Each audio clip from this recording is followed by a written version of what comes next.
So let's begin by settling the body,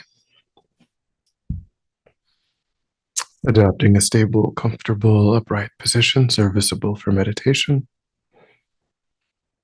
So we think about keeping our feet flat and our back straight, torso open, hands in the lap right over left with the palms upturned and the thumbs gently touching. Our eyes are gently closed or slightly open, making sure that we let in enough light to remain alert. We try to maintain an awareness of not slouching, not leaning. We also let go of any unnecessary tension or rigidity in the body, relaxing into a stable, comfortable, upright position.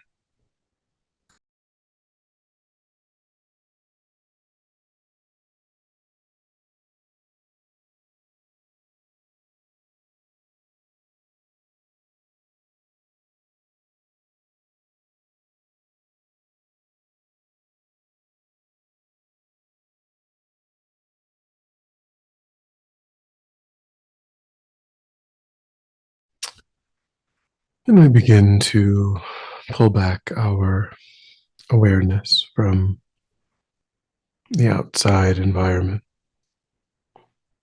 constraining it to just the body and mind,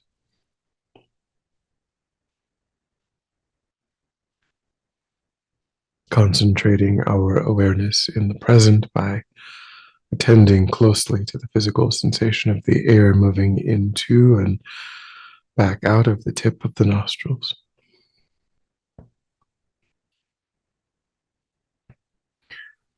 Noticing quickly when anything other than that one physical sensation is arising in the mind, and without judgment or frustration, lifting our awareness up from those distractions and placing it gently but firmly again and again on the breath.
And then when the mind feels more calm, we generate a broad and altruistic motivation for our time, taking a moment to intentionally widen our circle of concern, trying to embrace countless sentient beings within the field of our practice,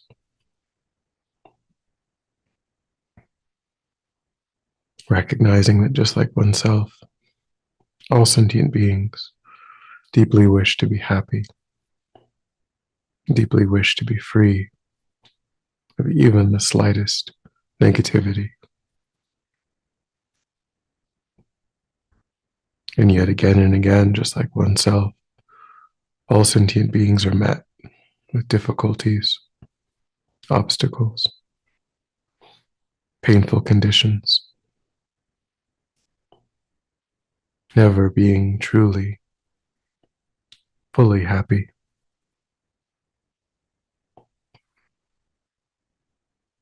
And just like oneself, those circumstances are just as urgent for each and every sentient being. And so, working for the benefit of all sentient beings is the most beneficial, most logical way of spending one's life.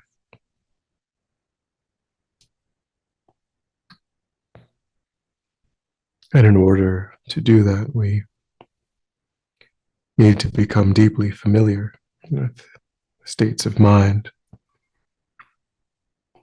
that naturally, spontaneously lead to working for the benefit of others. And we need to reduce, ultimately eliminate the influence of states of mind that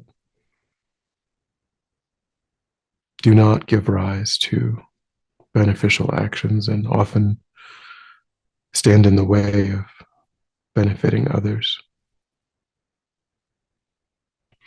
Actions that are states of mind that can even give rise to actions that are actively harmful for those around us. So I think that's the purpose of our time.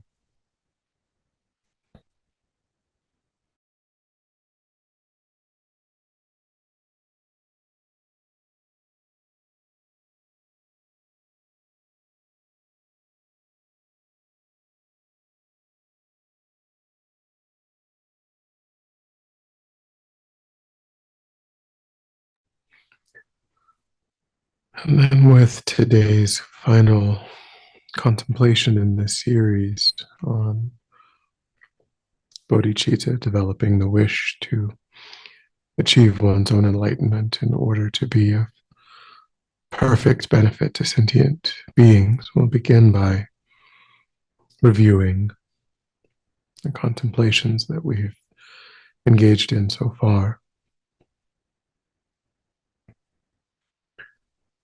So we began with familiarizing the mind with equanimity, working on our partial attitude, our tendency to be interested in the welfare of those who benefit us, to be only conditionally, minorly interested in the welfare of those who seem like strangers, and to even be hostile to the needs of those that we feel conflict with, averse to. So we saw how the distinctions that we use to sort sentient beings into those categories are trivial, temporary, even meaningless.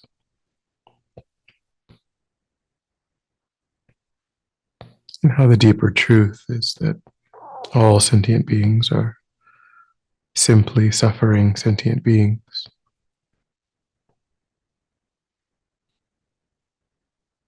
all equally deserving of our love and compassion.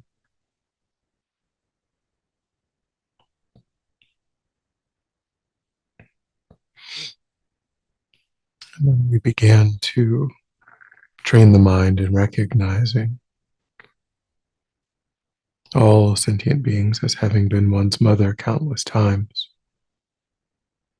over beginningless past lives, showing us the kindness of a caretaker.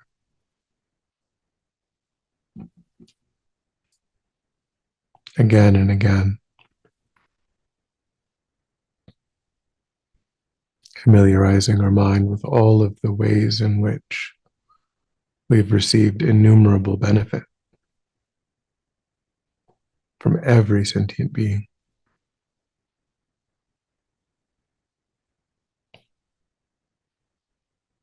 developing the wish to repay that kindness,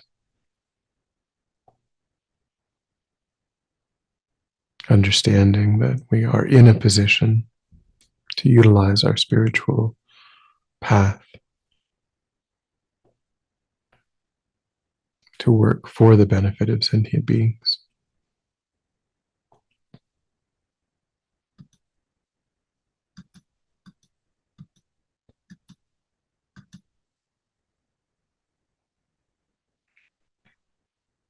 And then generating first affectionate love for sentient beings,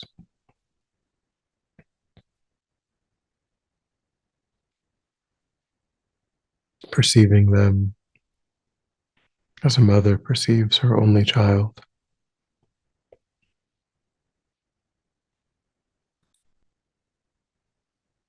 in a glowing, warm-hearted embrace.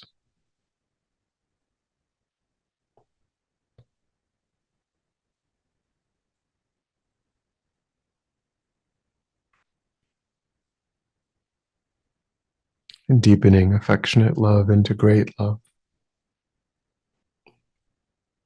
where we understand that sentient beings are actually bereft of true, genuine, uncontaminated happiness, and deeply wishing for these kind mother sentient beings to have happiness in its causes.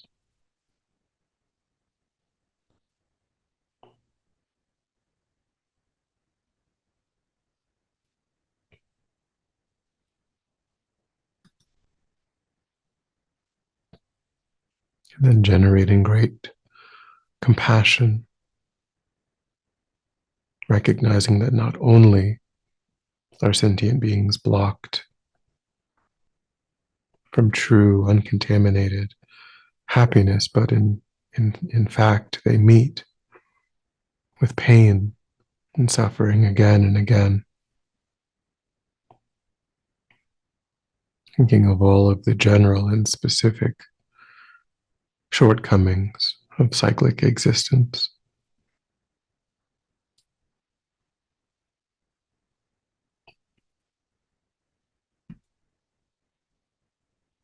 and deeply wishing that all sentient beings be completely relieved of those painful circumstances.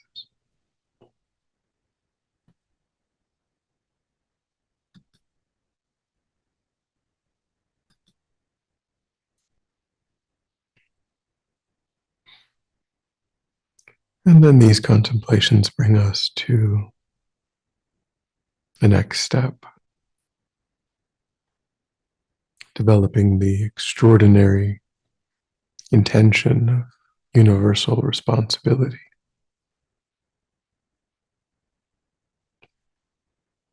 So here we go further and on the basis of feeling strongly that it is unbearable that kind mother sentient beings are in fact bereft of true happiness and meet again and again with suffering. It's insufficient to simply wish for it to be otherwise. It is insufficient to hope that someone will do something. We must ourselves take responsibility for bringing about the end of suffering of all sentient beings, even by myself alone.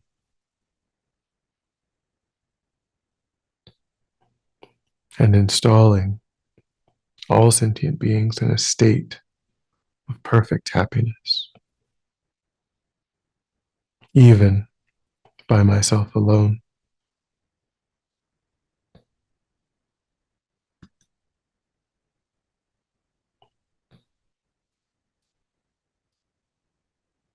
So we think that I am in a position to understand the depth of suffering of ordinary sentient beings.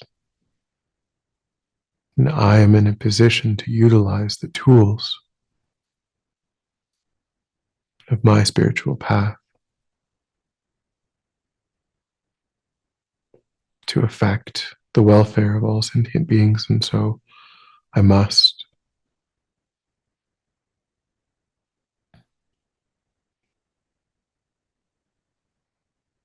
think along these lines until some sense of resolve, determination arises in the mind, and hold the mind in that sense of taking ownership, taking responsibility.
And then these 6 contemplations give rise to the effect of generating bodhicitta. When we ask ourselves if, in this moment, if we're capable of actually making good on that determination to free all sentient beings from suffering and to install them in a state of perfect happiness.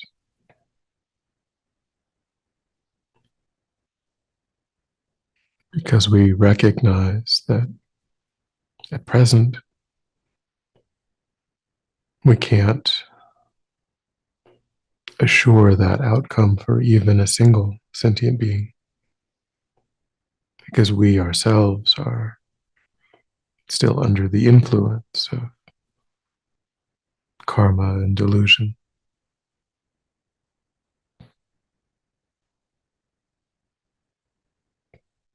So we must perfect our own mind.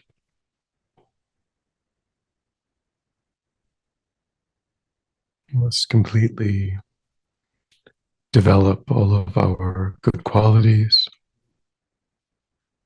We must completely eliminate even a trace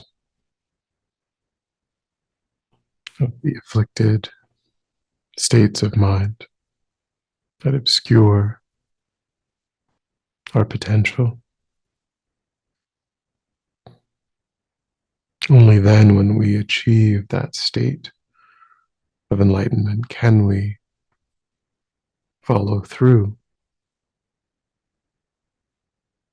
on this determination, this obligation that we have toward all sentient beings.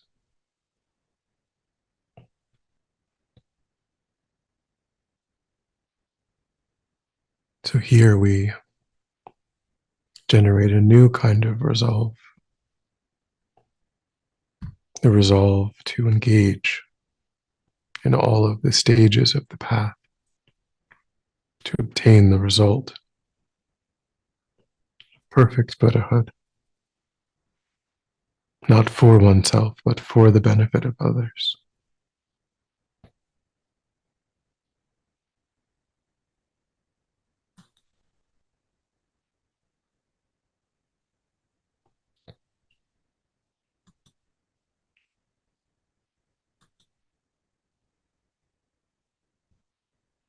So on the basis of great love, on the basis of great compassion, on the basis of universal responsibility,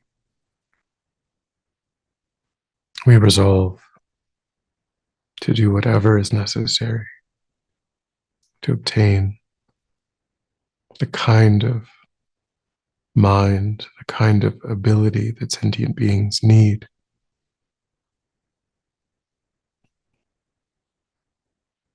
for them to be free of suffering and to be perfectly happy.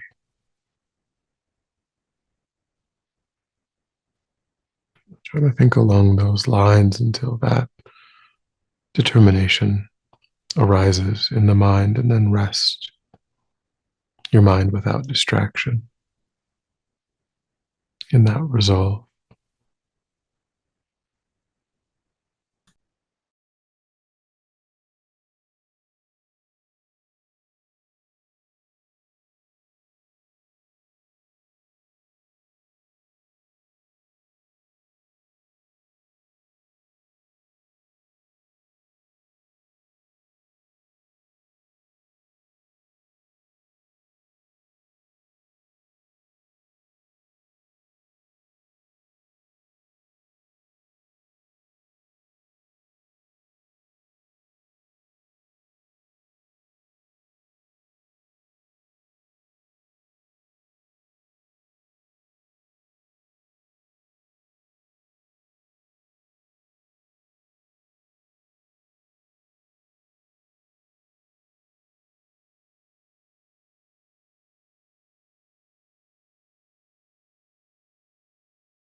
And then when you're ready, we'll come back together.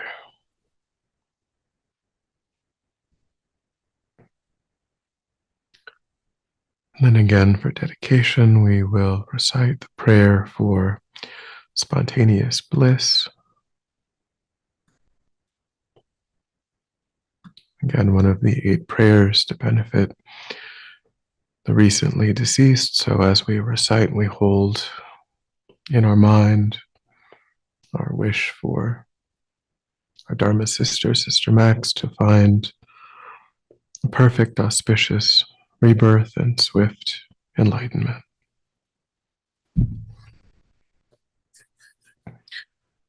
Respectfully, I prostrate to the mighty protector Maitreya, who pervades the world with clouds of love and compassion, from the space of Dharmakaya, which spontaneously completes great bliss, and who rains down deeds in a continuous shower.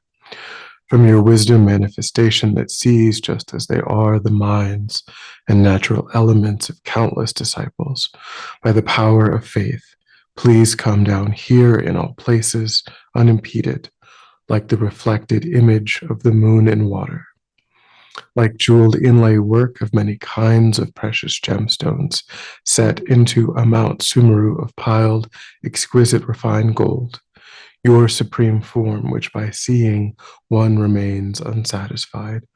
I request to remain firmly for as long as cyclic existence lasts. You, Savior, hold closely with your compassionate hands all sentient beings who provided the requirements for constructing a statue of affectionate love, Maitreya, and please lead them definitely to the land of Dushita. Inseparable from your face, Amrita for their eyes, nurtured by your speech, the Mahayana scriptures, and having perfected all the Bodhisattva's practices, please bestow your blessings for them to quickly attain Buddhahood. In the meantime, may all wishes be fulfilled. May all sentient beings have a loving attitude. May the teachings of the Buddha spread and extend in all directions, and may all sentient beings enjoy wonderful well-being. May this place be filled by an assembly of ordained monks and nuns, clad in saffron robes and upholding the 3 trainings.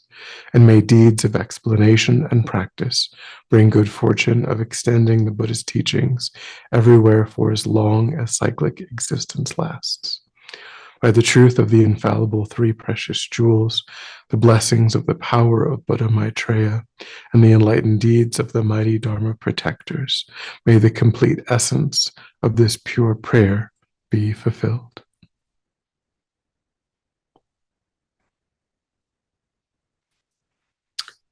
Thank you.